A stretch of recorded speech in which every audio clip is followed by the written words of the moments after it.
មកបងប្អូនបាទជួបគ្នាសារជាថ្មីខ្ញុំបាទចាស់តាតាន់បងប្អូនបាទថ្ងៃហ្នឹងយើងមកលក់ឆ្លាមបងប្អូនបាទឆ្លាមយើងនៅឡើង4គ្រឿងណាបងប្អូនបាទទុំរៀបចំរួចរាល់បាទនេះប្រភេទឆ្នាំ99កៅអីចុចក្នុងលឿងបងប្អូនបាទឡានស្អាតសមរម្យរៀបចំរួចបាទប្រើស្រួលបងប្អូនបាទតម្លៃខ្សែជាងទេបាទខ្សែជាងបងប្អូនខ្សែជាងបាទបងប្អូនអាចមើលសិនបានបាទ UV ឲ្យមកជុំបាទក្នុងលឿងស្អាតបាទមិនសិនប្រអប់លេខស្អាតបងប្អូនអាចមើលមកជុំសិនបាទបាទ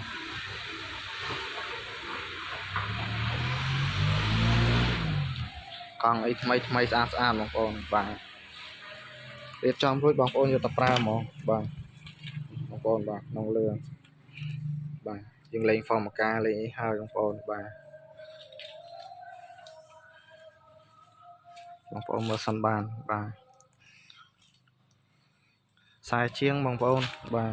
មានចំណាប់អារម្មណ៍តាក់ទងមកបាទ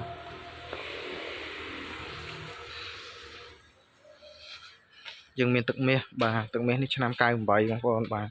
តម្លៃខ្សែជាងដូចគ្នាបាទឡានយើងរៀបចំរួចរាល់ហើយបាទបងប្អូនមើលមកជុំបានបាទឡានស្អាតសមរម្យបងប្អូនបាទខ្សែជាងទេបាទក្នុងអីស្អាតបាទ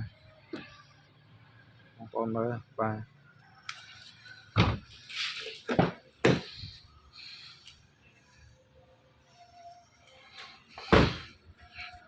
យើងមានមួយគ្រឿងទៀតឆ្នាំ97បងប្អូនបាទឆ្នាំ97បាទ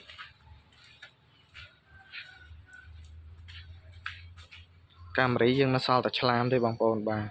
ហើមយើងលក់ចេញអស់ហើយបាទអវៈនឹងយើងលក់ហើមចេញអស់ហើយបាទហើយឆ្នាំ97បងប្អូនបាទមួយគ្រឿងនេះសាច់ដៃមិនសិនប្រអប់ដេកស្អាតបាទខ្សែជាង